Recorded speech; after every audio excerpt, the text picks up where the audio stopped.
Hello aspirants. आज हम लोग संविधान का टॉपिक फंडामेंटल राइट उस पर चर्चा करेंगे। फंडामेंटल राइट का उल्लेख संविधान के पार्ट 3 में और जिस प्रावधानों के अंतर्गत है, आर्टिकल्स जो कवर करते हैं फंडामेंटल राइट को, वह है 12 से 35 तक।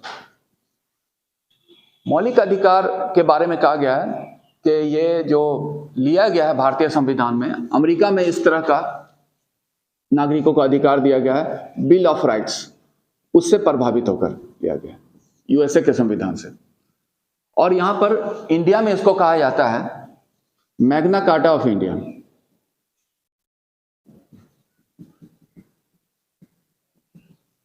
मैग्ना कार्टा जो है अधिकार का प्राचीनतम दस्तावेज है, उसके बारे में कभी हम लोग चर्चा करेंगे, लेकिन इसको कहा गया मैग्ना कार्टा ऑफ इंडिया। इसको समावेश करने के पीछे जो या फिर ये जो है मौलिक अधिकार है, ये मौलिक अधिकार जो संविधान में है ये मौलिक है, फंडामेंटल है। मौलिक इसलिए कि ये अदर लीगल राइट्स जो हैं, क्योंकि नागरिकों को भारत में कुछ अन्य अधिकार भी दिया गया जो कि मौलिक अधिकार की श्रेणी में नहीं आता है। मौलिक अधिकार उसको फंडामेंटल इसलिए है कि वो उन अधिकारों से ऊंचा दर्जा का है। किस तरह से देखें तो ये मौलिक अधिकार खास बात है कि संविधान द्वारा दिया गया और इसकी सुरक्षा की व्यवस्था स्वयं संविधान किया है। दूसरे जो अधिकार हैं और अदर लीगल राइट, वो संविधान से नहीं बल्कि संसदीय कानून से दिया गया और उसके सुरक्षा के लिए ऑर्डिनरी लीगल प्रोसीड्योर है, मतलब वो निचले अदालत में जाएगा। इसमें आप चाहें तो सीधे सुप्रीम कोर्ट में जाते हैं, क्योंकि सुप्रीम कोर्ट को ही बनाया गया इसका गार्जियन। और इसमें दूसरे जो कानून होते हैं अदर लीगल राइट, इसको बदला जा सकता है। सिंपल जो है लेजिस्लेटिव प्रोसेस द्वारा इसमें चेंज किया जा सकता है, जबकि मौलिक अधिकार में संविधान संशोधन के द्वारा ही किया जा सकता है उसमें, और वो भी बहुत ही कठिन प्रक्रिया है, उसमें भी काफी रिस्ट्रिक्शंस है। तो इसलिए ये मौलिक है। मौलिक इसलिए भी है कि ये दिया गया है नागरिकों को ये अधिकार कि जो नागरिकों के लिए देश में प्रजातंत्र की जो स्थिति होती है, प्रजातांत्रिक स्थिति नागरिक के लिए हमेशा बनाए रखेगा। मतलब उसके अधिकार को सरकार भी उल्लंघन नहीं कर सकता है। मतलब ऑर्डिनरी अधिकांश जो अधिकार है मौलिक अधिकार, वो सरकार के विरुद्ध है। तो सरकार चाहे जो भी आए, नागरिकों के जो अधिकार हैं उसके लिए जो लिबर्टी का या स्थिति जो बना हुआ है, स्वतंत्रता जो प्रजातंत्र में होना चाहिए, वो हमेशा बना रहेगा उसके लिए। ये सुनिश्चित करता है मौलिक अधिकार। तो ये जो एक मुक्त वातावरण है नागरिकों के लिए, माना जाता है कि मौलिक अधिकार बनाता है, और ये मुक्त वातावरण उसके ओवरऑल व्यक्तिगत विकास जिसको कहते हैं, दबा हुआ एक जो आदमी होता है उसका कुंठित हो जाता है, तो वो कुंठा से मुक्ति दिलाता है। मतलब उसका पूर्ण जो है व्यक्तिगत विकास होगा, आध्यात्मिक और बौद्धिक विकास के लिए अनुकूल परिस्थिति बनाता है, और इसलिए ये मौलिक अधिकार है। तो मौलिक अधिकार बहुत ही महत्वपूर्ण है, कह सकते। अब ये जो मौलिक अधिकार हैं वो बहुत से दिए गए हैं संविधान में, तो उसमें हम लोग देखेंगे एक उसका लिस्टिंग देखते हैं कि अधिकार है, तो अधिकार करके जो है जो फंडामेंटल राइट है, तो उसका एक लिस्ट करें। जो एक है समता का अधिकार जिसको कहते हैं, राइट टू इक्वलिटी, जो कि आर्टिकल 14 से 18 तक है। नेक्स्ट है राइट टू फ्रीडम, स्वतंत्रता का अधिकार, जिसका उल्लेख आर्टिकल 19 से 22 तक है। फिर नेक्स्ट है राइट अगेंस्ट एक्सप्लॉयटेशन, शोषण के विरुद्ध अधिकार, शोषण के विरुद्ध अधिकार, राइट अगेंस्ट एक्सप्लॉयटेशन, जो कि 23-24 में है। धर्म का अधिकार है राइट टू रिलीजन, जिसका उल्लेख है 25 से 28 तक। और फिर कल्चरल एंड एजुकेशनल राइट, शिक्षा एवं संस्कृति का अधिकार जिसको कहते हैं, कल्चरल एंड एजुकेशनल राइट।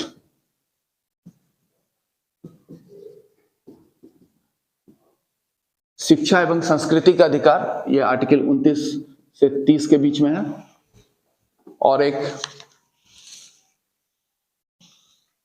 अधिकार है राइट टू कॉन्स्टिट्यूशनल रेमेडीज, जिसको कहते हैं संवैधानिक उपचार का अधिकार, right to constitutional remedies, article 32, संवैधानिक उपचार का अधिकार। ये सब अधिकार दिए गए हैं मौलिक अधिकार के अंतर्गत। इसमें कुछ चेंजेस भी हुआ है, इसमें संशोधन किए गए हैं। संशोधन में हुआ है क्या कि 44वां संशोधन जो हुआ है, अमेंडमेंट एक्ट जो पारित हुआ था 1978 द्वारा, इसके द्वारा जो पहले से एक मौलिक अधिकार था राइट टू प्रॉपर्टी, संपत्ति का अधिकार, उसको मौलिक अधिकार की सूची से हटा दिया गया था। लेकिन मौलिक अधिकार की सूची से हटाया था, अधिकार की सूची से नहीं, अब भी अधिकार है और इसको दिया गया ऑर्डिनरी लीगल राइट का दर्जा, विधिक अधिकार का दर्जा दिया गया, लीगल राइट। और इसको रखा गया है अभी 300A, आर्टिकल 300A के अंतर्गत रखा गया। पुनः एक अमेंडमेंट हुआ 86वां संशोधन अधिनियम 2002 में वो पारित हुआ था। उसके द्वारा क्या किया गया है कि 6 से 14 वर्ष के बच्चों के लिए एलिमेंट्री एजुकेशन, प्राथमिक शिक्षा जिसको कहते हैं, उसको मौलिक अधिकार की सूची में शामिल किया गया और इसको रखा गया है आर्टिकल 21 सबसेक्शन 1 में। इस तरह से यह सब मौलिक अधिकार हैं। अब इन मौलिक अधिकार का हम लोग ब्रीफली थोड़ा चर्चा कर लेते हैं, एक एक करके आर्टिकल वाइज, और जहां पर रेलिवेंट होगा तो इंपॉर्टेंट होगा उसी को। तो सबसे पहले हम लोग देखते हैं राइट टू इक्वलिटी, जिसमें 14 से 18 तक अधिकार का वर्णन है। तो आर्टिकल 14 में जो कहता है equality before law and equal protection of law, मतलब कानून के समक्ष समानता, कानून की एक समान सुरक्षा। ऐसे दो इसमें पार्ट है, इक्वलिटी बिफोर लॉ मतलब कानून के समक्ष समानता, और इक्वल प्रोटेक्शन ऑफ लॉ, कानून की एक समान सुरक्षा। ये दो पार्ट हैं। तो इसमें जो पहला पार्ट है इक्वलिटी बिफोर लॉ, यह कहता है कि हर आदमी कानून के समक्ष समानता है, कानून से ऊपर कोई नहीं है और कानून के सामने हर कोई एक बराबर है। और ये जो रूल ऑफ लॉ की अवधारणा के अनुसार है, रूल ऑफ लॉ यही चीज कहते हैं कि कानून सर्वोपरि है और कानून हर किसी के लिए बराबर है, चाहे वो उच्च पद पर हो, चाहे निम्न पद पर हो, पद पर ना भी हो, अमीर हो, गरीब हो, किसी जाति को, सबके सामने कानून एक समान है। ये सुनिश्चित करता है पहला पार्ट। लेकिन इसमें दो अपवाद हैं जिसका इसमें उल्लेख भी है। एक तो प्रेसिडेंट, राष्ट्रपति, और दूसरे जो है गवर्नर, उनके लिए अपवाद दिया गया है। हेड ऑफ कॉन्स्टिट्यूशनल हेड है, दोनों।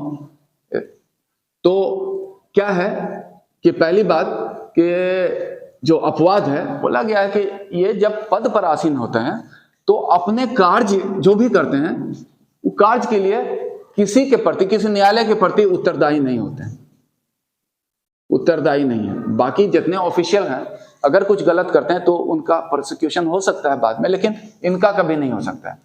अपने सेवा के दौरान किए गए कार्यों के प्रति उत्तरदायी नहीं होते हैं। नेक्स्ट है कि इनके सेवा जो पद पर आसीन हो तो कोई क्रिमिनल केस भी इन पर नहीं किया जा सकता, क्रिमिनल केस नहीं हो सकता और गिरफ्तार भी नहीं किया जा सकता उस तरह से। उसके बाद इसमें यह कहा गया है कि सिविल केस भी नहीं किया जा सकता है, लेकिन उसमें यह है दीवानी मामला 2 महीने का नोटिस देकर किया जा सकता है। यही 2 मंथ नोटिस के बाद ही उन पर सिविल मामला किया जा सकता है। तो ये अलग बनाता है, इक्वलिटी बिफोर लॉ से थोड़ा एक्सेप्शंस वाला है। यहाँ पर ये सिर्फ 2 के लिए, बाकी सभी के लिए एक ही जैसा लागू होता है। और इक्वल प्रोटेक्शन ऑफ लॉ जो है उसमें यह कहा गया है कि समान परिस्थिति में हर किसी पर समान कानून लागू होते हैं। यही है समान। तो अभी जैसे हम लोग देखें न्यायिक व्यवस्था में क्या है, जुडिशियल प्रेसिडेंट्स का पिछले निर्णय को साइट किया जाता है कि इस स्थिति में उसके लिए ऐसा था। तो जुडिशियल प्रेसिडेंट्स अगर कहें इसी पर आधारित है, पुराना निर्णय आगे वाले को जो प्रभावित करता है, क्योंकि लॉ का भी हमेशा एवोल्यूशन होता ही रहता है। तो यही है आर्टिकल 14। नेक्स्ट है आर्टिकल 15, जो कि कहता है भेदभाव के विरुद्ध अधिकार, जिसको कहते हैं राइट अगेंस्ट डिस्क्रिमिनेशन, भेदभाव के विरुद्ध अधिकार, जिसमें कहा गया है कि कुछ आधार पर, ये ओनली ऑन दोज ग्राउंड्स, आधार जो बताए हैं इस पर नागरिकों में भेदभाव नहीं हो सकता। यह आधार है रिलीजियन, धर्म, रेस, नस्ल, कास्ट, जाति, उसके लिंग, कि स्त्री है कि पुरुष, और प्लेस ऑफ बर्थ, जन्म स्थल, इन आधार पर भेदभाव नहीं किया जा सकता। ये ग्राउंड्स है, नागरिकों में इन आधार पर भेदभाव नहीं किया जा सकता।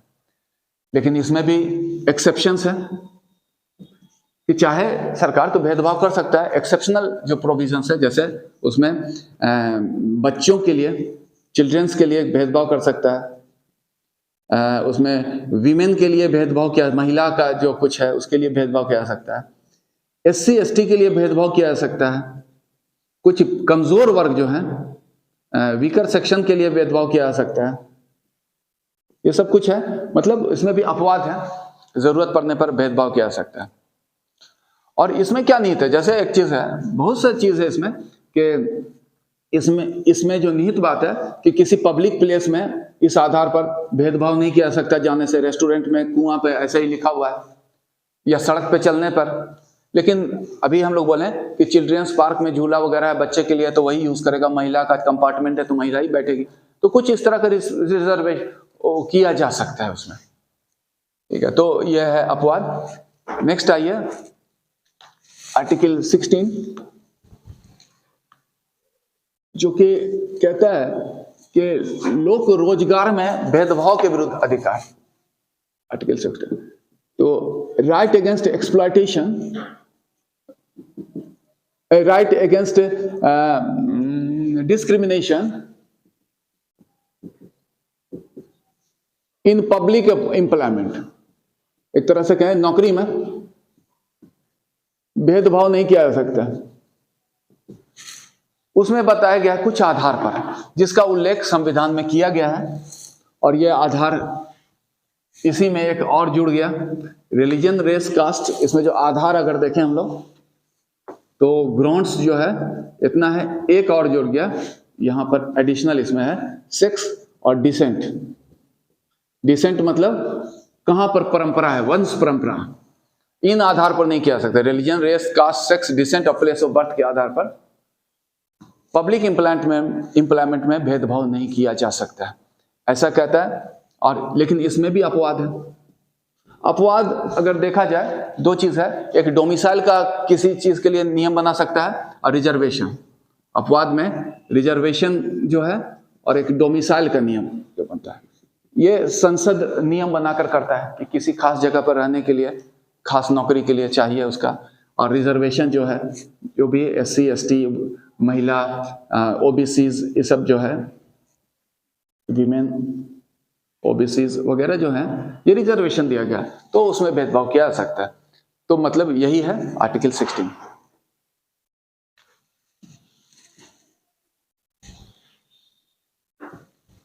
आर्टिकल 17 कहता है कि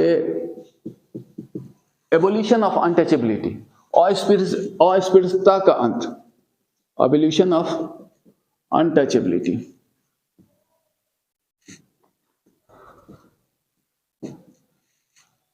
इसमें कहा गया है कि छुआछूत, जिसको कहा गया अनटचेबिलिटी, कि भारत से छुआछूत का अंत कर दिया गया। इसका प्रैक्टिस किसी भी रूप में बताया गया है दंडनीय अपराध है, is an offence punishable by law, दंड दिया जाएगा, ऑफेंस है और उसका सजा दिया जाएगा, पनिशमेंट मिलेगा। और यही है, इसमें खत्म कर दिया गया है किसी भी रूप में इसका प्रैक्टिस।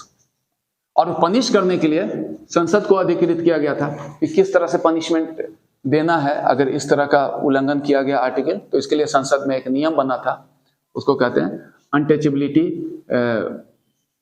प्रिवेंशन एक्ट, अस्पृश्यता उन्मूलन अधिनियम, अनटचेबिलिटी था। यह संसद ने नियम बनाया, इसके तहत प्रिवेंशन एक्ट ये बनाया था 1955 में, लेकिन फिर इसका संशोधन किया गया, नाम बदल कर रख दिया गया 1976 में, इसका संशोधन कर दिया गया और इसका नाम बदल कर लग गया protection of civil rights act. और इसी के तहत सजा दिया जाता है 1955 में नाम बदल दिया गया। तो मतलब नागरिक अधिकार सुरक्षा अधिनियम है। नेक्स्ट आर्टिकल 18 जो कहता है एबोलिशन ऑफ टाइटल्स, उपाधियों का अंत। भारत से उपाधियों का अंत कर दिया गया और ये भेदभाव को खत्म करने के लिए किया गया है, क्योंकि आप लोग जानते होंगे इतिहास के अध्ययन में पाया कि ब्रिटिश सरकार इस तरह का उपाधि देता था, सर की उपाधि, राय की उपाधि, खान की उपाधि, राय बहादुर की उपाधि, और जो उच्च स्तर निम्न स्तर में भेदभाव भी करता था। पहले जो शुरू में वोटिंग राइट्स भी दिया था, तो उच्च स्तरीय भारतीयों को, उच्च स्तरीय में ये सब आ जाते थे जिनको सर की उपाधि दे दिया गया है, खान की उपाधि दिया गया, तो ये सब, तो ये भेदभाव सूचक समाज था। बोला कि ऐसा कुछ नहीं रहेगा, स्वतंत्रता के बाद संविधान का ही है, किसी तरह भेद, इसलिए बोला कि कोई उपाधि ग्रहण नहीं करेगा, ना कोई विदेशी उपाधि ग्रहण कर सकता है यहाँ भारतीय नागरिक। कुछ उपाधि को सुप्रीम कोर्ट के बाद के जजमेंट से ग्रहण धारण किया जा सकता है, उसमें क्लैरिफाई किया गया, जैसे भारत रत्न है, पद्म विभूषण है, ये सब है। लेकिन इसमें अपवाद जो है, अगर हम कहें, दो तो कर सकते हैं, एक कहा गया सैन्य उपाधि और एक है शैक्षणिक उपाधि। इसलिए सैन्य में कमांडर, लेफ्टिनेंट, ये सब जो लिख सकते हैं अपने नाम का, कैप्टन, कर्नल नाम के साथ ही जुड़ जाता है। एजुकेशनल में डॉक्टर, प्रोफेसर जुड़ जाता है, तो ये अलाउड है, बाकी नाम के साथ जोड़ने का अलाउड नहीं है, और बाकी ग्रहण भी नहीं कर सकते हैं। तो ये हो गया राइट टू इक्वलिटी। नेक्स्ट है राइट टू फ्रीडम, तो स्वतंत्रता का अधिकार, जिसमें आप लोग देखें 19 से 22 तक है, ठीक है। तो स्वतंत्रता का अधिकार में सबसे पहला देखते हैं आर्टिकल 19, जिसका टाइटल भी है राइट टू फ्रीडम। स्वतंत्रता का अधिकार, ये जो स्वतंत्रता के अधिकार हैं, और इसमें 6 अधिकार का उल्लेख किया गया है, उन सबको हम लोग देखेंगे। स्वतंत्रता है, लेकिन खास बात है इस स्वतंत्रता में कि नागरिकों को ये जो दिया गया है अधिकार एब्सोल्यूट नहीं है, परिपूर्ण नहीं है। एब्सोल्यूट नहीं होने का मतलब ये हुआ कि इसमें जो अधिकार दिया गया है, नागरिक हर परिस्थिति में उसका उपयोग करेंगे, ऐसा नहीं है। वो लिखा हुआ तो है, लेकिन इस पर नहीं होने का वजह कि लगा गया अंकुश, जिसको कहा जाता है, अंकुश लगाया जा सकता है, जिसको कहा गया रीजनेबल रिस्ट्रिक्शंस, लीगल टर्मिनोलॉजी है, इस पर रीजनेबल रिस्ट्रिक्शंस लगाया जा सकता है। सरकार लगा सकता है कि इसके एंजॉयमेंट पर, वो फ्रीडम के जो अधिकार दिए गए हैं उस पर रीजनेबल रिस्ट्रिक्शन लगा सकता है सरकार। सरकार मतलब तीनों अंग है सरकार, कार्यपालिका, विधानपालिका, न्यायपालिका, सब लगा सकता है। लेकिन इसको ये जो अंकुश है, रिस्ट्रिक्शंस, वो रीजनेबल है। रीजनेबल इसलिए है कि जो लगाया गया अंकुश, जैसे प्रशासन ने लगाया, एग्जीक्यूटिव ने लगाया, तो वो अंकुश की जांच किया जाएगा न्यायपालिका को।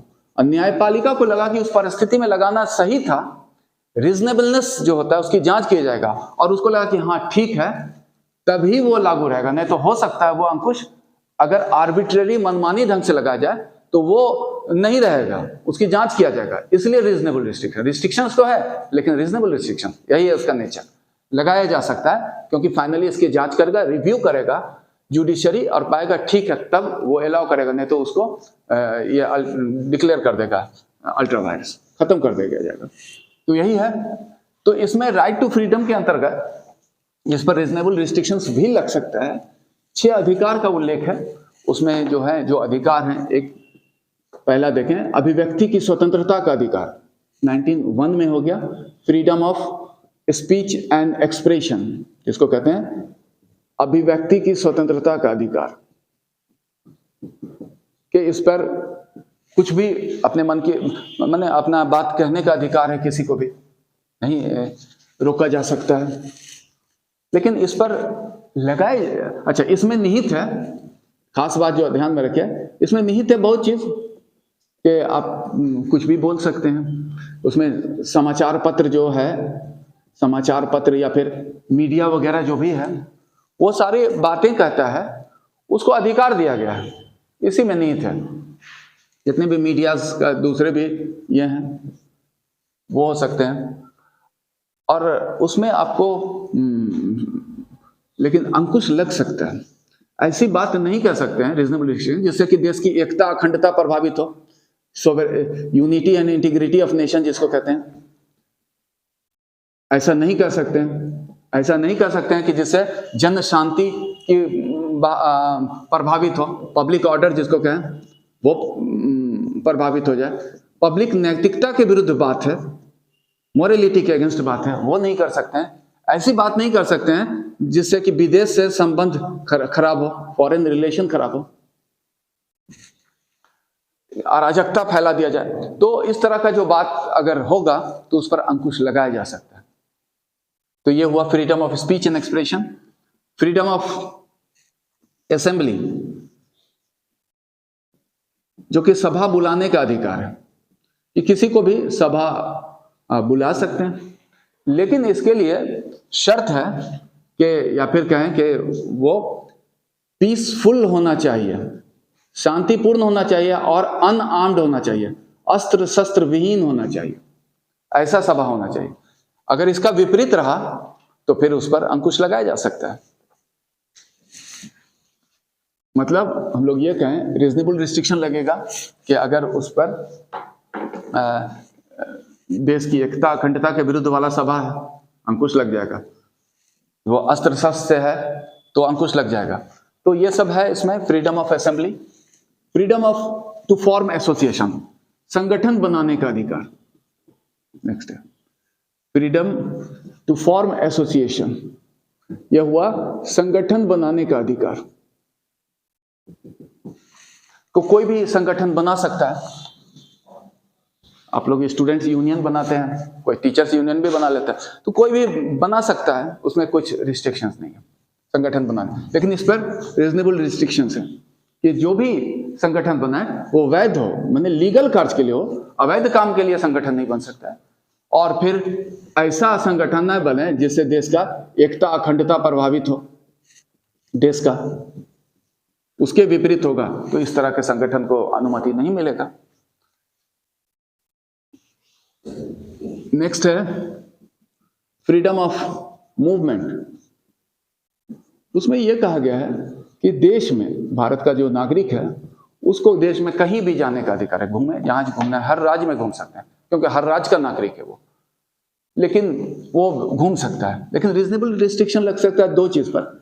ऐसी जगह जाने पर रोक सकता है कि जिस जगह जाने पर शेड्यूल्ड ट्राइब्स का, जैसे लगा भी है, जैसे अंडमान निकोबार में जारवा कम्युनिटीज हैं, वहां पर टूरिस्ट बहुत जाते थे तो उसको ये कर दिया, रिस्ट्रिक्ट कर दिया। तो रिस्ट्रिक्शन किया जाता है शेड्यूल्ड ट्राइब्स के संस्कृति को बनाए रखने के लिए, और या फिर पब्लिक इंटरेस्ट अगर प्रभावित हो रहा हो तब भी रोका जा सकता है। 2 आधार पर यह रीजनेबल रिस्ट्रिक्शन लग सकता है। उसी तरह से फ्रीडम ऑफ सेटलमेंट, कहीं भी स्थापित होने का, अपना जीवन को स्थापित करने का अधिकार है। घर बना के रहिए। ऐसे तो कहीं भी जाके होटल में रह सकते हैं, यूं भी रह सकते हैं, लेकिन अस्थायी रूप से भी रह सकते हैं।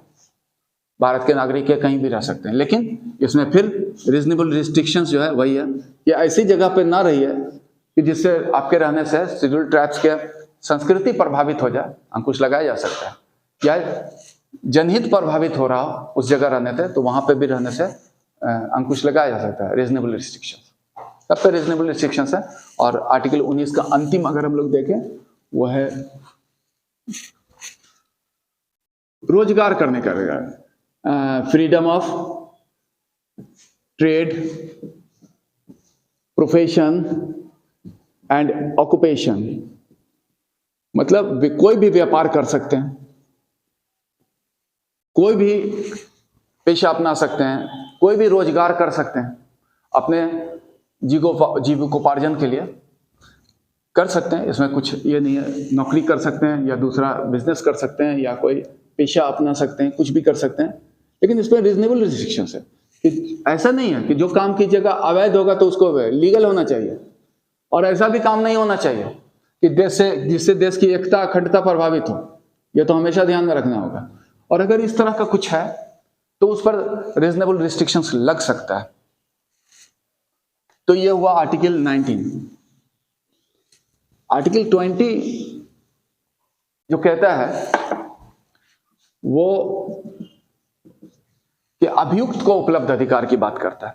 Right available to accused person, right available to accused person, अभियुक्त को उपलब्ध अधिकार। और इसके बारे में यह है कि जिस पर एक बार मामला दर्ज हो जाता है तो वो एक्यूज्ड हो जाते हैं और उनको अधिकार है। इसका उल्लेख इसमें किया गया है कि एक है कि सुरक्षा है पूर्ववर्ती विधान से, तो उसको कहते हैं protection against x post facto legislation. ऐसा है,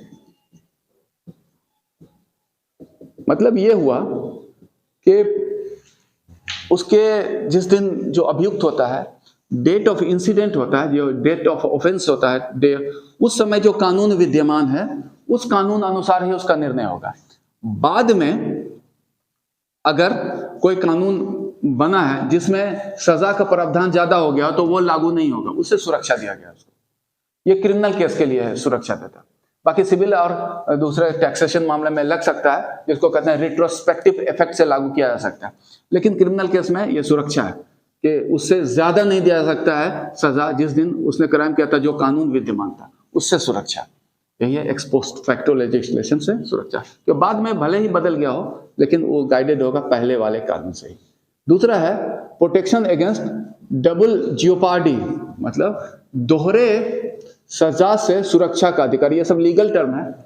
दोहरे सजा से सुरक्षा का अधिकार, इसमें यह कहा गया है कि कोई व्यक्ति को अगर किसी एक पार्टिकुलर अपराध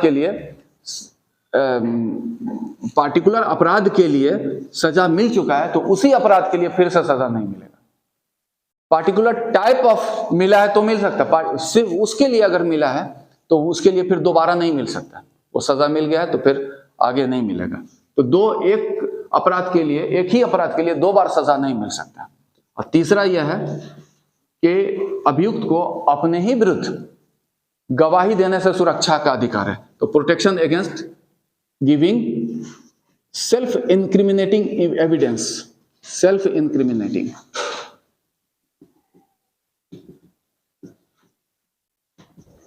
अपने ही विरुद्ध गवाही देने से सुरक्षा का अधिकार। कोई आदमी कहे कि हमने अपराध किया तो उसके बाद का कोई वैल्यू नहीं होगा न्यायालय के सामने। उसको सर्कमस्टेंशियल एविडेंस या दूसरे गवाह अगर उसके खिलाफ में जो देंगे, एविडेंस देंगे, तभी वो मान्य होगा। वो उस व्यक्ति का अपने ही विरुद्ध मान्य नहीं होगा। तो यही है अभियुक्त को अधिकार। नेक्स्ट है आर्टिकल 21 जो कहता है protection of life and personal liberty, जीवन एवं व्यक्तिगत स्वतंत्रता का अधिकार। यह हो गया protection of life and personal liberty.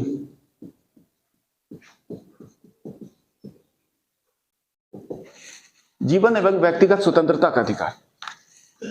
इसमें यह कहा गया है कि किसी व्यक्ति को उसके जीवन से वंचित नहीं किया जा सकता है और व्यक्तिगत स्वतंत्रता से भी वंचित नहीं किया जा सकता सिवाय कानूनी प्रक्रिया के, except procedure established by law.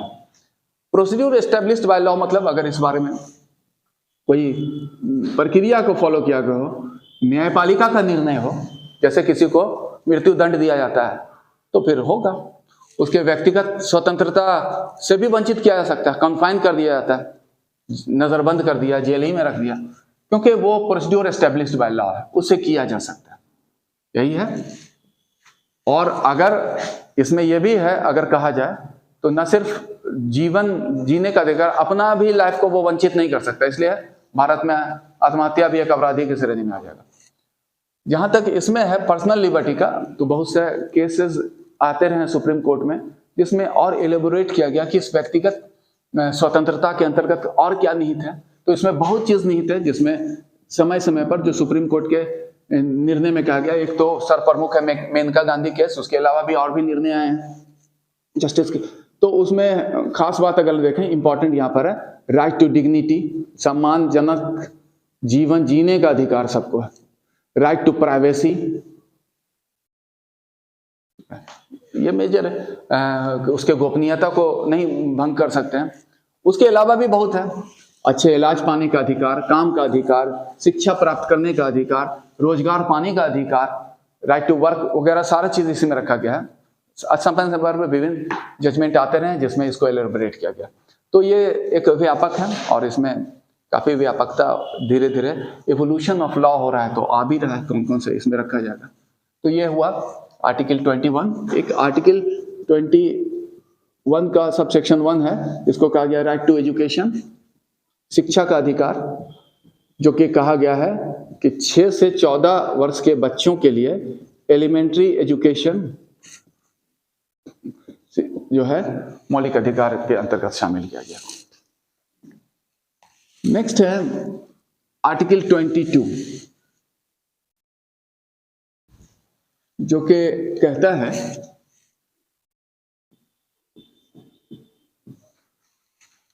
कि मनमानी बंदीकरण से सुरक्षा का अधिकार, मतलब राइट अगेंस्ट आर्बिट्रेरी अरेस्ट।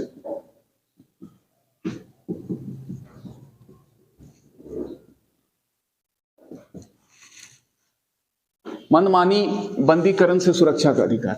इसमें यह कहा गया है कि किसी व्यक्ति को जो गिरफ्तार किया, पुलिस अंग है सरकार का जो गिरफ्तार कर सकता है जरूरत पड़ने पर, तो इसमें यह कहा गया है गिरफ्तार जिसको किया गया है उस व्यक्ति को कुछ अधिकार प्राप्त हो जाते हैं, जिसमें जो अधिकार है कि मनमानी ना हो उसके साथ, उसके अधिकार हमेशा अक्षुण्ण रहे, बना रहे। उसमें यह बताया जाएगा कि उसका कारण क्या है गिरफ्तारी का, वो बताइए। उसको डिफेंड करने के लिए अपने इच्छा के न्यायिक सलाहकार को संपर्क करने का अधिकार होगा, लीगल हेल्प लेने का अधिकार है, उसे संपर्क करेगा। और साथ में उसको नियरेस्ट मजिस्ट्रेट के समक्ष 24 घंटा के भीतर प्रस्तुत करने का अधिकार है, क्योंकि ये तो अपनी मर्जी से गिरफ्तार किया गया है, लेकिन उसमें क्या परिस्थितियां हैं वो जांच करेगा न्यायपालिका, और उसको अगर जस्टिफाइड लगेगा तो फिर इसको कंटिन्यू करना है, वरना मुक्त कर देगा। इसमें लाने ले जाने के समय को छोड़कर जाम में फंस गया तो निकल गया तो वो नहीं, तो ये सब है ऐसा। तो इस तरह से उसका व्यक्तिगत कह सकते हैं कि स्वतंत्रता अक्षुण्ण रखने की व्यवस्था है। लेकिन इसमें अपवाद है, एक प्रिवेंटिव डिटेंशन कानून, प्रिवेंटिव डिटेंशन कानून, जिसको कहा जाता है निवारक निरोध कानून। मतलब यह हुआ कि अगर किसी व्यक्ति को निवारक निरोध कानून के अंतर्गत गिरफ्तार किया गया हो तो इस 24 घंटा वाला जो क्लॉज है वो खत्म हो जाता है, उसको लंबे समय तक बंद किया जा सकता है। लंबे समय तक कितना, ठीक है, लंबे समय तक कितना, तो एक बार में 3 माह तक रखा जा सकता है। क्योंकि वो क्यों ऐसा हुआ इस पर हम लोग चर्चा करेंगे, थोड़ा देखते हैं निवारक निरोध कानून के बारे में। तो निवारक निरोध कानून जो होता है वो ऑर्गेनाइज्ड क्राइम पर अंकुश लगाने के लिए, और ऐसे व्यक्ति को जो कि माना जाता है कि ऑर्गेनाइज्ड जो क्राइम जो है, जो करने वाला है व्यक्ति, पूरा वेल ऑर्गेनाइज्ड उसका है सिस्टम, और उसके विरुद्ध कोई साक्ष्य भी नहीं है, लेकिन अगर रहा बाहर तो वो बहुत बड़ा क्षति कर सकता है, जिससे देश की एकता, अखंडता, संप्रभुता, उसके बाद विदेश संबंध, आवश्यक आपूर्ति प्रभावित हो जाएगा। तो उससे रोकने के लिए, लेकिन कोई साक्ष्य नहीं है, न्यायालय तो साक्ष्य देखता है, इसलिए न्यायालय के सामने ले ही नहीं जाना है उसको अपने एडमिनिस्ट्रेटिव लेवल पर बंद, निरुद्ध रखना है। यही व्यवस्था किया गया। तो यहां पर हम लोग ये देखें कि थोड़ा इसका डिटेल देखें। ऐसा नियम संसद, विधान पालिका दोनों बना सकता है। संसद बना सकता है तो वही हुआ, देश की एकता, अखंडता, सॉवरेनिटी, यूनिटी, इंटीग्रिटी को बनाए रखने के लिए, देश का शांति, जन शांति बहाल रखने के लिए, विदेश से संबंध बनाए रखने के लिए, और एसेंशियल सप्लाई है उसको बनाए रखने के लिए ऐसा कानून बनाया जाता है। तो अगर इस कानून के तहत जो बना तो फिर क्या हुआ कि उस व्यक्ति को 3 माह तक बिना न्यायालय के समक्ष प्रस्तुत किए बंदी रखा जा सकता है। नॉर्मल सर्कमस्टांस में बताया भी जा सकता है क्यों, उसको अधिकार है जानने का, लेकिन जरूरत पड़ा तो बताया भी नहीं जा सकता है कि क्यों, क्योंकि ये देश हित में बनाया गया कानून होता है। अब है कि 3 माह से और अधिक रखना है। मान लिया कि अगर उसको छोड़ दिया गया तो ऑर्गेनाइज्ड क्राइम कर सकता है, तो उसको जरूरत है और बंदी बनाने के लिए, तो इस अवधि से बढ़ाने के लिए उसमें बोलता है सलाह लेना पड़ेगा सरकार को। एडवाइजरी बॉडी, एडवाइजरी बोर्ड होता है उसमें हाई कोर्ट के जज होते हैं शामिल, ठीक है। एडवाइजरी बोर्ड जब सलाह दिया तो ये अवधि फर्दर 2 माह के लिए बढ़ सकता है, और 2 माह तक बढ़ाकर से 2 माह करके इसमें हर निवारक निरोध कानून का एक मैक्सिमम जो होता है पीरियड होता है कि कितने दिन तक उसको निरुद्ध रखा जाए, उस पीरियड तक रखा जा सकता है। तो क्या हुआ, ये जो प्रिवेंटिव डिटेंशन है वो प्रिवेंट किया कि व्यक्ति क्राइम ना कर सके, वही इसलिए प्रिवेंटिव डिटेंशन है। और इसके लिए लंबे अवधि तक 24 घंटे वाला क्लॉज में आप तो अपवाद हो गया, तो यही है प्रिवेंटिव डिटेंशन लॉ। इसमें हम लोग अपवाद देखें, कुछ प्रमुख उदाहरण हम लोग जो देखते हैं प्रिवेंटिव डिटेंशन कानून का जो चल रहा है कि उसमें एक है ऐसा एग्जाम्पल हम लोग देखें। NSA इसको कहते हैं, नेशनल सिक्योरिटी एक्ट, राष्ट्रीय सुरक्षा कानून।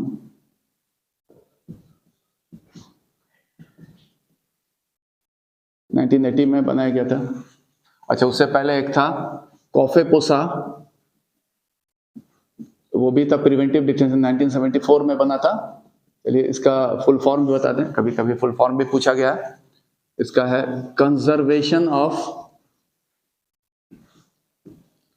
Foreign exchange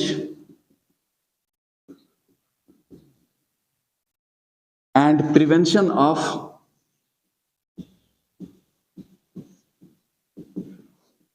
smuggling act 1974, कॉफेपोसा। फिर एक देखें हम लोग NDPS है,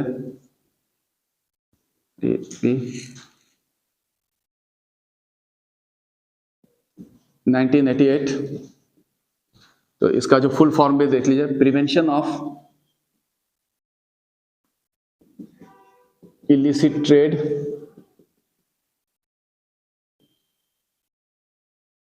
इन narcotics, drugs and psychotropic substance act.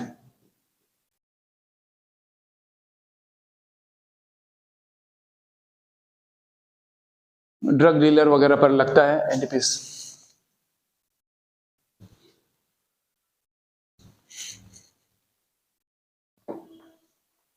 बहुत सा था, टाडा वगैरह खत्म कर दिया गया, पोटा प्रिवेंशन ऑफ टेररिज्म एक्ट खत्म कर दिया, वापस ले लिया गया। तो ये सब कुछ है एग्जिस्टिंग अभी।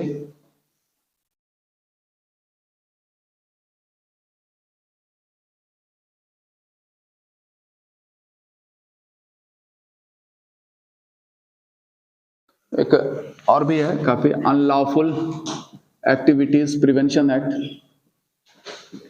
इस तरह का है।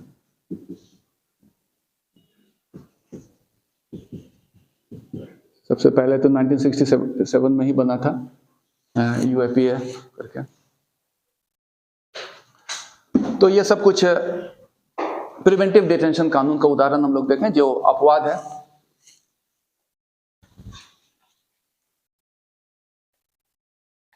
अब अगला हम लोग देखते हैं, राइट अगेंस्ट एक्सप्लॉयटेशन।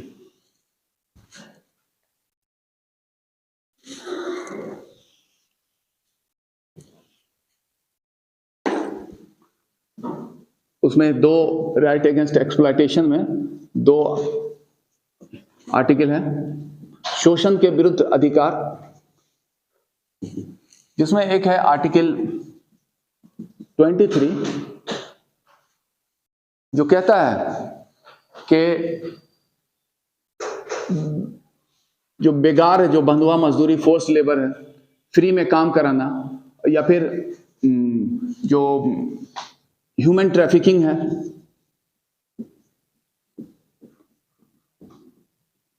मानव का क्रय विक्रय, प्रोस्टिट्यूशन वगैरह, इन सब को अंकुश लगा दिया गया है और उसको कानूनी अपराध की श्रेणी में लाया गया है।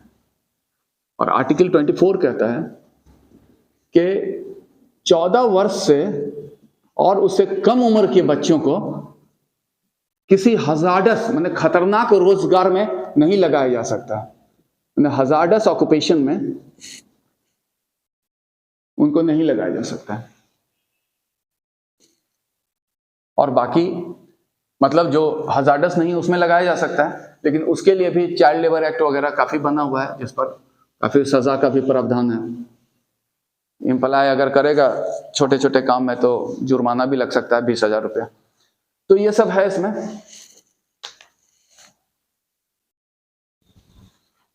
अब राइट टू रिलीजन,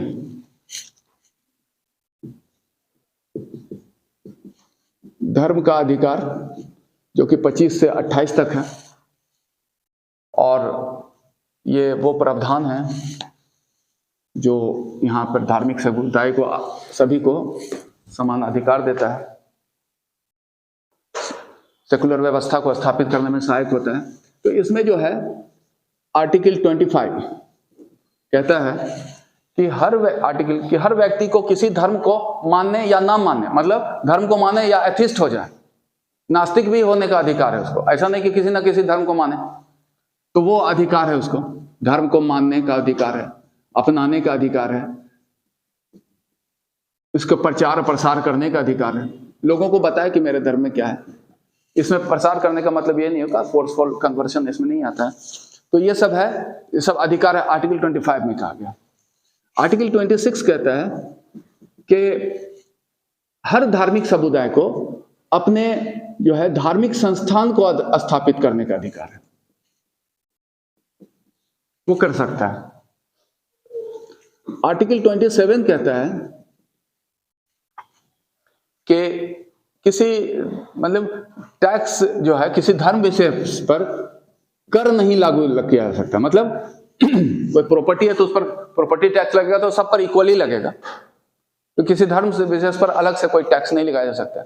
यही है, उसमें भी समानता रखा जाएगा। और आर्टिकल 28 कहता है कि सरकार द्वारा वित्तीय सहायता प्राप्त, सरकार वित्तीय देता है जहां पर फाइनेंशियल असिस्टेंस मिलता है सरकार का, वहां पर उस स्कूल में धार्मिक निर्देश नहीं दिया जा सकता है। इच्छा के विरुद्ध कोई धार्मिक निर्देश, इच्छा के विरुद्ध धार्मिक निर्देश नहीं दिया जा सकता। जो गवर्नमेंट एडेड एजुकेशनल इंस्टीट्यूशंस हैं। और कल्चरल एजुकेशनल राइट,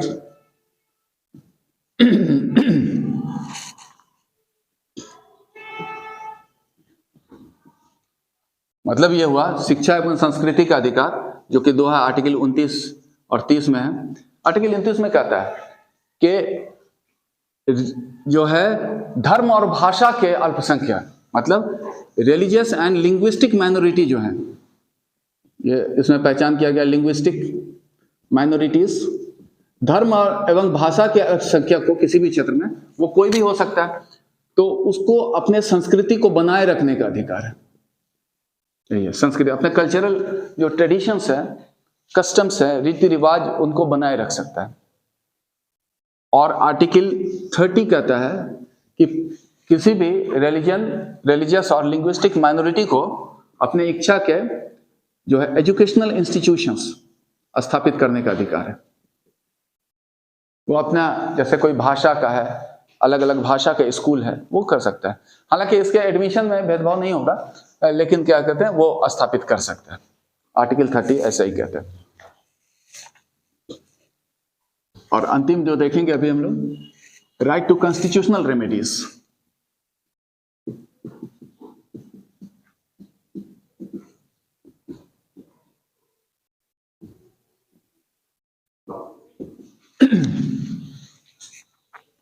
यह हुआ संवैधानिक उपचार का अधिकार, जिसका उल्लेख आर्टिकल 32 में है। तो आर्टिकल 32 को B.R. अंबेडकर ने, भीमराव अंबेडकर जी ने जो है कहा था कि सबसे महत्वपूर्ण, मोस्ट इंपॉर्टेंट है, उसको सबसे इंपॉर्टेंट माना था प्रावधान संविधान का। और इसके बारे में उनका कथन है कि उनका जो स्टेटमेंट है, it is very soul of constitution, ऐसा इनका स्टेटमेंट है, जो कोट है, and very heart of it. मतलब अगर ऐसा सिंपल में कहें, संविधान की हृदय और आत्मा उन्होंने कहा इसको। उनका यह मानना था कि जो इतने अधिकार दिए गए हैं, मौलिक अधिकार, उसका कोई अर्थ नहीं रह जाता अगर उसको लागू करने का कोई प्रभावी व्यवस्था नहीं रहता। और यह प्रभावी व्यवस्था उपलब्ध कराता है राइट टू कॉन्स्टिट्यूशनल रेमेडीज। अब इसमें यह कहा गया है कि सुप्रीम कोर्ट को बनाया गया है इसमें अभिभावक, एक सुरक्षा करने के लिए, जो हम लोग कहते हैं कि अधिकार दिए गए हैं नागरिकों को संविधान द्वारा, संविधान इसकी स्वयं सुरक्षा करता है, यह जिम्मेदारी संविधान ने सुप्रीम कोर्ट को सौंपा है। तो इसमें यह कहा गया कि कोई किसी व्यक्ति का अगर मौलिक अधिकार का उल्लंघन होता है, तो संबंधित व्यक्ति चाहे तो सीधा सुप्रीम कोर्ट में अपना पिटीशन देगा, याचिका दायर कर सकता है, और सुप्रीम कोर्ट उस पर जांच करेगा। और उसको अगर लगता है कि मौलिक अधिकार का उल्लंघन हुआ है, तो उसको वो फिर से बहाल कर देगा, रिस्टोर करेगा। और उसको बहाल करने के लिए सुप्रीम कोर्ट लेख जारी करता है, रिट्स, जिसको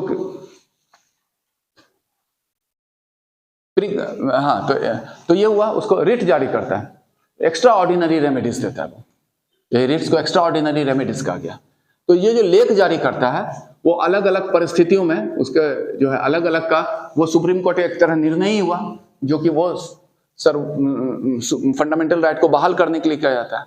तो ये प्रकार है, उसमें कहा गया है 5 प्रकार का लेख जारी करता है हबिस कॉर्पस, जिसको कहा जाता है बंदी प्रत्यक्षीकरण, मैंडामस, जिसको कहा जाता है परम आदेश, प्रोहिबिशन, जिसको कहा गया प्रतिषेध, सर्टियोरेरी, जिसको कहा गया उत्प्रेषण, और क्वो वारंटो, जिसको कहा गया अधिकार परीक्षा।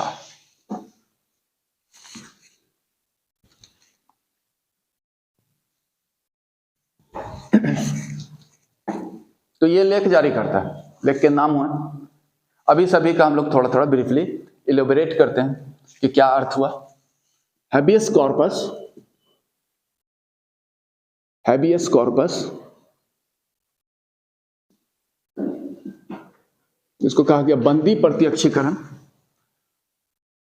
लैटिन शब्द है सब।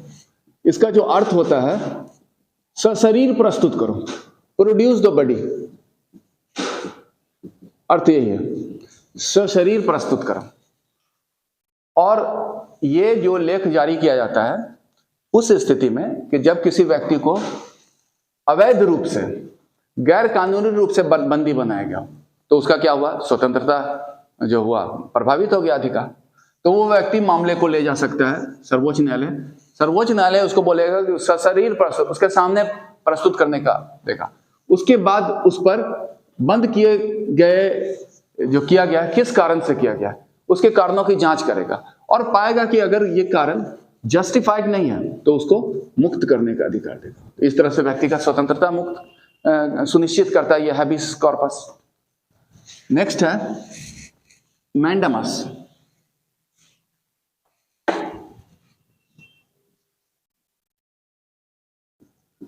इसको कहते हैं परमादेश, हिंदी में परमादेश कहा जाता है। तो इसका अर्थ होता है वी कमांड, हम आदेश देते हैं। जैसे हम लोग देखें सुप्रीम कोर्ट जो है अभिभावक है संविधान का, और उसको दिया गया कि अगर कोई सरकार का कोई भी अंग अपने काम को इस तरह से कर रहा है कि जिससे नागरिक का अधिकार का अतिक्रमण या उल्लंघन हो रहा है तो उसको आदेश देगा। मतलब वो किसी को भी दे सकता है आदेश इसके अंतर्गत, खासकर माने वो गवर्नमेंट या गवर्नमेंट बॉडीज है, निचला न्यायालय है, सबको दे सकता है वो कि अगर ऐसा काम करे। उसमें क्या देता है कि इसको देगा, ये किसी ऑफिसर को दे सकता है, अथॉरिटी को दे सकता है, किसी गवर्नमेंट ऑर्गेनाइजेशन को दे सकता है, लोअर कोर्ट को दे सकता है, एग्जीक्यूटिव को किसी को भी दे सकता है। क्या है कि कुछ काम करे या ना करे, to do or not to do certain work, जिससे कि कुछ करे या ना करे, जैसे कि मौलिक अधिकार का उल्लंघन ना हो, उसका मौलिक अधिकार बनाए रखना, यही इसका उद्देश्य है। इसको लेख को जारी करता है, इसको मौलिक अधिकार बचा देना। नेक्स्ट है प्रोहिबिशन।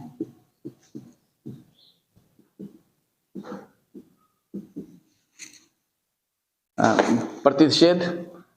इसमें क्या है, ये इसका नेचर हमेशा जो है सुप्रीम कोर्ट जो है दूसरे कोर्ट के लिए, माने कोर्ट टू कोर्ट, ये जो है कोर्ट के लिए ही डायरेक्टेड होता है, तो कोर्ट को देता है। इस स्थिति में न्यायालय को ये प्रोहिबिशन का रिट जारी करता है कि अगर निचला न्यायालय कोई ऐसा सुनवाई करने जा रहा है, कार्य करने जा रहा है जो बियॉन्ड ज्यूरिडिक्शन से, उसके अधिकार क्षेत्र से बाहर है, और उस पर वो उसको सुनवाई कर रहा है और माना जा रहा है कि उससे किसी के अधिकार का उल्लंघन हो रहा है, तो इस रिट द्वारा उस निचले न्यायालय को इसमें आगे की कार्रवाई करने से रोक देता है, फर्दर नहीं प्रोसीड करें उसमें, उस ट्रायल में रोक दिया गया, क्योंकि उससे मौलिक अधिकार का उल्लंघन हो सकता है किसी का, तो रोक दिया, यही है। और उसके बाद अगला है सर्टियोरेरी, इसको कहा गया उत्प्रेषण। तो उत्प्रेषण में कहा गया कि ये भी, इसका भी नेचर है, सुप्रीम कोर्ट जो है हमेशा लोअर कोर्ट के लिए जारी करता है, मतलब कोर्ट टू कोर्ट है ये।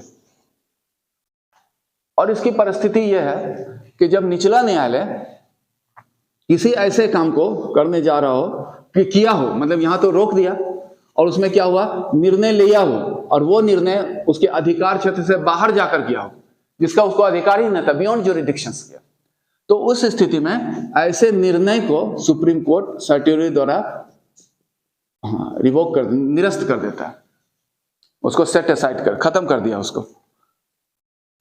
तो इस तरह उसके अधिकार बचे रहें। नेक्स्ट है क्वो वारंटो।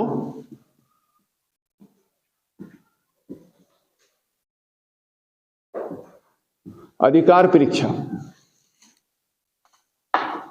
इस लेख के द्वारा सर्वोच्च न्यायालय किसी लोक पद धारक, माने जो पब्लिक ऑफिस को होल्ड करता है, उससे पूछता है कि आप किस योग्यता से पद को धारण किया गया है, उसकी योग्यता पूछता है, और अगर जांच करता है उसके बाद और उससे असंतुष्ट होता है तो उसको पद छोड़ने का आदेश देता है वो वारंटों के द्वारा, और अगर सही है पद धारण किया हुआ तो रहेगा।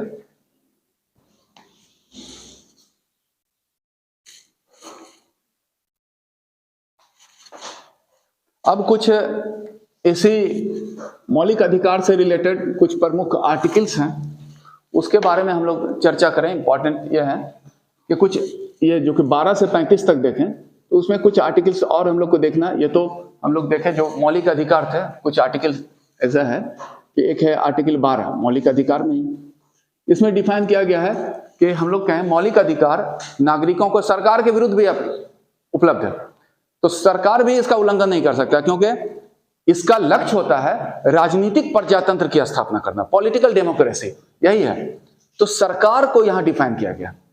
सरकार में कौन आता है? गवर्नमेंट जो है कौन है? तो इसमें बोला गया केंद्र सरकार, संसद सभी है, केंद्र है, राज्य है, उसके पंचायत माने स्थानीय सरकार है, स्थानीय स्तर का, उसके बाद कोई गवर्नमेंट बॉडीज भी इसमें आ सकता है, गवर्नमेंट बॉडी, रेगुलेटरी कमीशन हो सकता है सरकार का, तो ये सब जो है इसमें शामिल है। सरकार की परिभाषा की गई है। आर्टिकल 13 कहता है में उल्लेख है, यह कहा गया है कि किसी माने संसद विधान पालिका द्वारा, मतलब संसद या फिर पार्लियामेंट या लेजिस्लेचर जो है विधान पालिका द्वारा ऐसा कोई नियम नहीं बनाया जा सकता जिससे मौलिक अधिकार का उल्लंघन हो।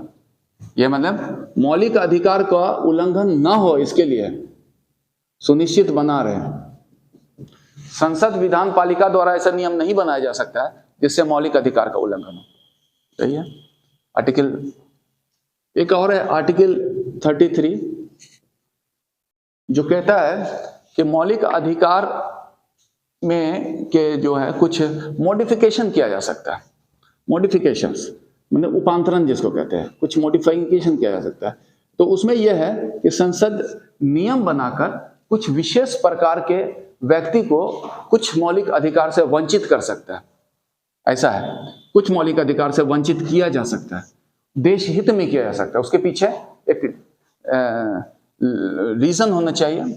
जैसे कि हम लोग कहें ये पूरा डिफेंस फोर्सेस पे लागू होता है, डिफेंस में जो काम कर रहे हैं, रक्षा में, आर्मी, एयरफोर्स, नेवी, इंटेलिजेंस में जो काम कर रहे हैं, इंटेलिजेंस ब्यूरो, ये रॉ हुए, पुलिस फोर्स में है, एटसेट्रा, उन लोगों को सभी अधिकार, जैसे हम लोग ये कहें कि डिफेंस में है वो संघ नहीं बना सकते हैं, हड़ताल नहीं कर सकते हैं, वो कुछ बोल नहीं सकते, बहुत चीज है। तो कहने का मतलब यह है अंकुश लगाया जा सकता है, वो देश हित में किया जाता है।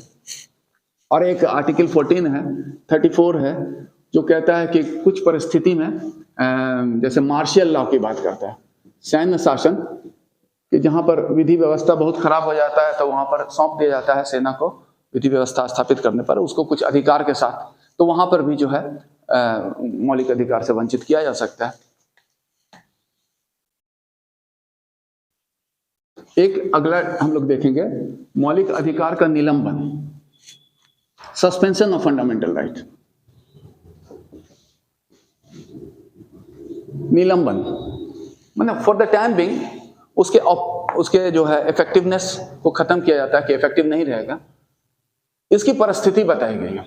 इसकी परिस्थिति ये बताया गया है कि अगर राष्ट्रीय आपातकाल लागू हो, नेशनल इमरजेंसी जिसको कहते हैं, राष्ट्रीय आपातकाल जो 3 आधार पर लागू होता है, आर्टिकल 352 में उसका उल्लेख है। एक तो है युद्ध, बाह्य आक्रमण और सशस्त्र विद्रोह, war, external aggression and armed rebellion. 3 कारण है जिस आधार पर लागू किया सकता है। राष्ट्रीय आपातकाल भी हम लोग का टॉपिक ही है कॉन्स्टिट्यूशन में। यहां पर यह देखें कि इसमें यह कहा गया कि अगर वार और एक्सटर्नल एग्रेशन के आधार पर नेशनल इमरजेंसी लागू किया गया हो, तब आर्टिकल जैसे ही लागू होगा, आर्टिकल 19 के अंतर्गत जो अधिकार हैं वो स्वतः समाप्त हो गए, ऑटोमेटिकली जो है गेट सस्पेंडेड, आर्टिकल 19 के। ठीक है। लेकिन इस स्थिति में अन्य अधिकार को भी समाप्त किया जा सकता है। ये तो अपने हुआ, अन्य को जो है समाप्त करने के लिए राष्ट्रपति विशेष आदेश निकालेगा। राष्ट्रपति आदेश निकालेगा तो अन्य मौलिक अधिकार भी सस्पेंड किया जा सकता है। तो सबके लिए पार्टिकुलर निकालना पड़ेगा। लेकिन उसमें एक अपवाद है कि आर्टिकल 20 और 21 के अधिकार को कभी नहीं किया जा सकता, उसको नहीं सस्पेंड किया जा सकता, जो कि अभियुक्त को अधिकार है और freedom of life and personal liberty है, उसको नहीं किया जा सकता। अगर हम लोग ये कहें कि अगर एक्सटर्नल एग्रेशन वार से नहीं, इंटरनल जिसको कहते हैं इमरजेंसी, जो कि आर्म्ड रिवेलियन के आधार पर लगा, ये एक्सटर्नल इमरजेंसी हुआ और वो इंटरनल है, तो वो आर्म्ड सशस्त्र विद्रोह से हुआ तब ऐसा ऑटोमेटिकली नहीं खत्म होगा, लेकिन वहां भी राष्ट्रपति के विशेष आदेश द्वारा 19 और दूसरे अधिकार को खत्म किया जा सकता है, 20 और 21 को छोड़कर। यही है। अब हम लोग देखेंगे कि मौलिक अधिकार का संशोधन क्या संभव है। तो ये टॉपिक हुआ हम लोग का amendability of fundamental right.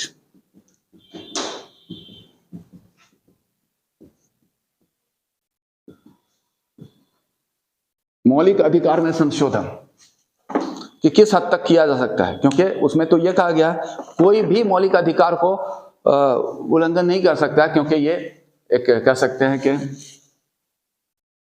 Political democracy का आधार है भारत में।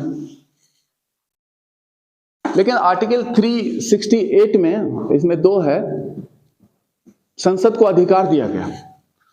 वो अधिकार में कहा गया कि संसद चाहे तो संविधान में संशोधन कर सकता है, ऐसा ही है। लेकिन फिर उसी संविधान में लिखा है आर्टिकल 13 में कि संसद द्वारा ऐसा नियम नहीं बनाया जा सकता है जिससे कि मौलिक अधिकार का उल्लंघन हो। तो क्या किया जाए, तो जहां पर अस्पष्टता होती है वहां पर एक गाइडिंग प्रिंसिपल की तरह काम करता है सुप्रीम कोर्ट का जजमेंट। तो यहां पर बहुत सा जजमेंट आया और बहुत सा फिर संसदीय कानून, क्योंकि भारत में अगर देखें कानून का शासन है, रूल ऑफ लॉ है, तो कानून का स्रोत क्या है? कानून का स्रोत है एक तो सबसे बड़ा स्रोत कॉन्स्टिट्यूशन, उसके बाद संसदीय या विधान पालिका का नियम, पार्लियामेंट्री एक्ट जो होता है जिसको, और फिर होता है जजमेंट, सुप्रीम कोर्ट का जजमेंट जो हुआ वो कानून है। तो इस तरह का बहुत सा संवैधानिक प्रावधान देखें, जजमेंट और लेजिस्लेटिव जो इंस्ट्रूमेंट आता ही रहा है, तो उन सबको चर्चा देखें, वर्तमान वस्तु स्थिति देखेंगे। तो ये तो ऐसा है संविधान में, तो थोड़ा अस्पष्टता था, इसको क्लैरिफाई किया गया है। सुप्रीम कोर्ट के एक जजमेंट आया था शुरू में शंकरी प्रसाद केस में। शंकरी प्रसाद केस जो हुआ था 1951, उसमें कहा गया कि नहीं, कि आर्टिकल 368 का इंटरप्रिटेशन करते हुए क्या कि ये जो आर्टिकल 13 अंकुश नहीं है संसद के संशोधन के अधिकार का, फंडामेंटल राइट को भी कर सकता है। तो मतलब उसको संविधान के किसी भी प्रावधान में संशोधन कर सकता है, इंक्लूडिंग फंडामेंटल राइट हो गया।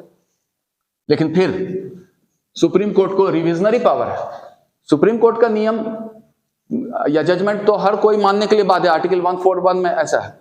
लेकिन सुप्रीम कोर्ट अपने ही जजमेंट को, पूर्व के जजमेंट को मानने के लिए बाध्य नहीं होता, चेंज कर सकता है, उसको रिविजन कहते हैं, रिविजनरी पावर है उसको, और वो किया।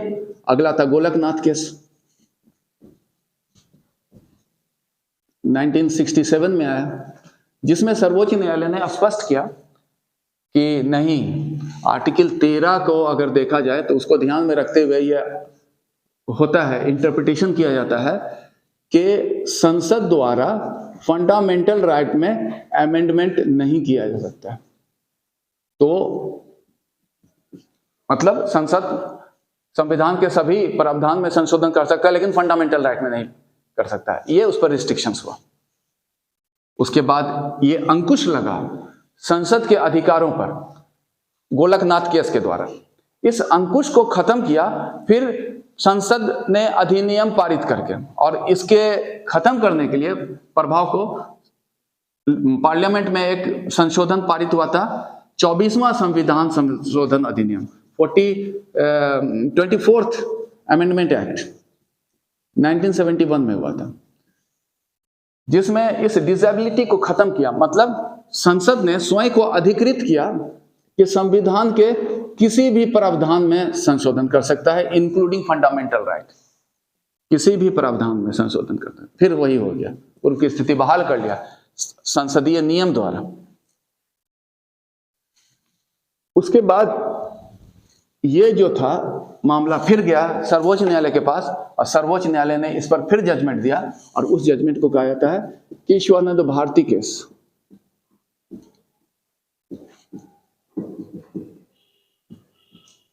जो कि 1973 में आया था।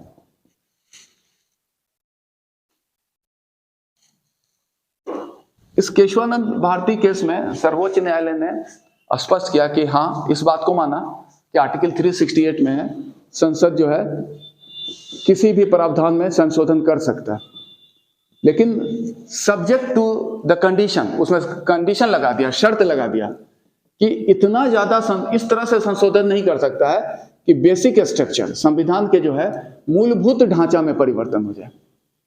तो यहां पर केशवानंद भारती केस में सुप्रीम कोर्ट ने मूलभूत ढांचे की अवधारणा को प्रस्तुत किया था। मूलभूत ढांचा में उल्लंघन नहीं किया सकता, और साथ में यह भी कहा कि मूलभूत ढांचा क्या है, यह तो संविधान में नहीं लिखा हुआ है, तो वो बोला कि हम ही, सुप्रीम कोर्ट ही डिसाइड करेगा क्या है मूलभूत ढांचा, और अगर उसको लगा कि मूलभूत ढांचे का उल्लंघन हुआ है तो ऐसे कानून को अल्ट्रा वायरस घोषित करके निरस्त कर देगा। तो मतलब ये हुआ मूलभूत ढांचा, इसकी जांच कैसे करेगा सुप्रीम कोर्ट? जांच करेगा जुडिशियल रिव्यू प्रोसेस से, जिसको कहते हैं न्यायिक पुनर्वलोकन। न्यायिक पुनर्वलोकन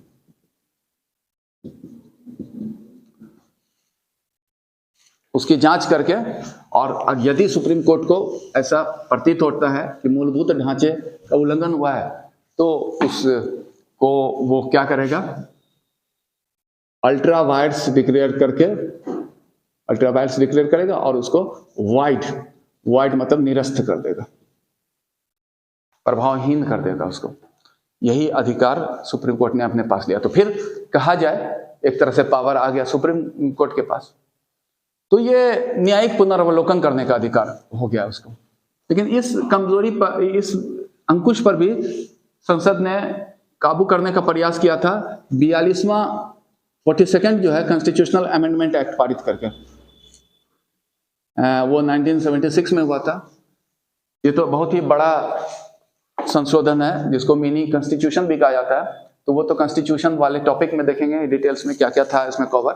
लेकिन यहाँ पर जो अमेंडमेंट से रिलेटेड ये था कि उसमें ये बोला गया कि अनेक मामले में ये कहा कि जो जुडिशियल रिव्यू का अधिकार जो सर्वोच्च न्यायालय या न्यायपालिका ने अपने पास रखा था, तो उस जुडिशियल रिव्यू के अधिकार पर अंकुश लगा दिया कि बहुत से मामले में संसद द्वारा बनाए गए नियम का जुडिशियल रिव्यू नहीं हो सकता है। तो एक तरह से संसद ने फिर एक अपर हैंड लेने का प्रयास किया,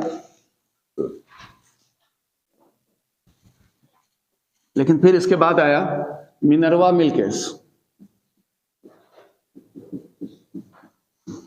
1980 में, जिसमें सर्वोच्च न्यायालय ने यह स्पष्ट किया कि जो नियम बनाया गया है